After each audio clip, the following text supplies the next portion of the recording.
Computer जो आज जीवन का एक अभिन्न अंग बन चुका है और दुनिया का कोई भी ऐसा क्षेत्र नहीं जहां कंप्यूटर का प्रयोग नहीं होता।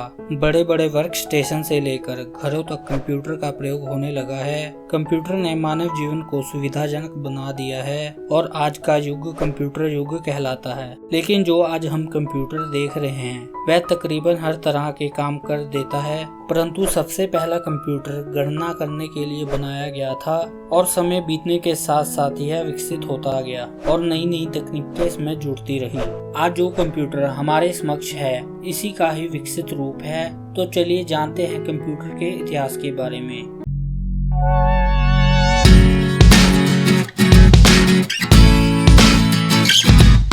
जैसे कि कंप्यूटर का आविष्कार कैलकुलेशन करने के लिए किया गया था, परंतु कंप्यूटर के आविष्कार से पहले गणना करने के लिए कई उपकरण होते थे, जैसे कि tally stick, counting rods, abacus, counting house आदि।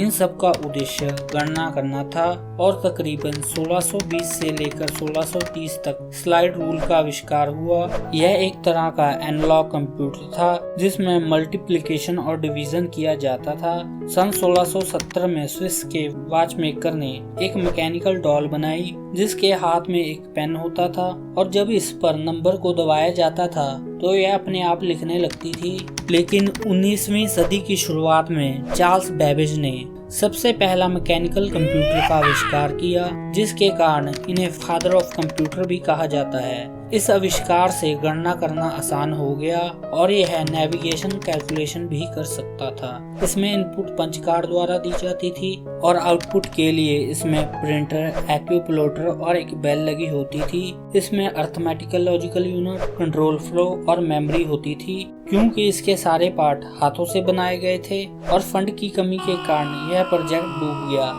इसके बाद 1872 में मॉडर्न एनालॉग कंप्यूटर का आविष्कार हुआ। यह आविष्कार सर विलियम थॉमसन द्वारा किया गया और यह एक टाइड प्रेडिक्टिंग मशीन थी। इसमें भी इम्प्रूवमेंट की गई और डिफरेंशियल एनालाइजर का आविष्कार किया गया। यह एक एडवांस एनालॉग कंप्यूटर था और इसका प्रयोग डिफरेंशियल इक्वेशन सॉल्व करने के लिए किया जाता था। इसके बाद Z1 कंप्यूटर अस्तित्व में आया।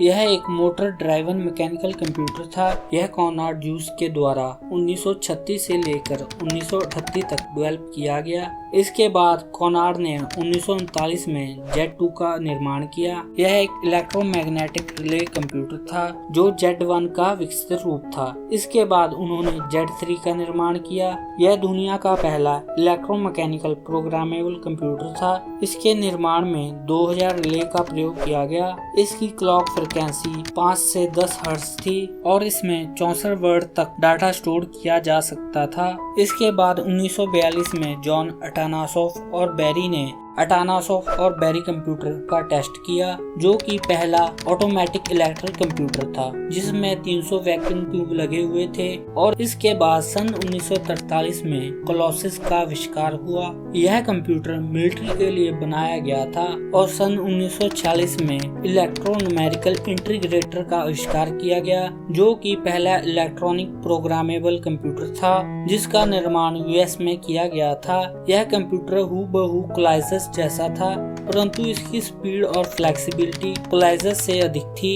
यह कंप्यूटर आकार में बहुत बड़ा था। इसका भार 30 टन था और यह 200 किलोवाट इलेक्ट्रिक पावर कंज्यूम करता था और इसमें 18,000 वैक्यूम ट्यूब लगी हुई थी। परंतु आगे चलकर कंप्यूटर में वैक्यूम ट्यूब की जगह ट्रांजिस्टर का प्रयोग होने लगा, क्योंकि यह कम पावर कंज्यूम करते थे और इनका साइज वैक्यूम ट्यूब से काफी छोटा होता था। सन 1951 में पहला जनरल पर्पस कंप्यूटर लॉन्च किया गया।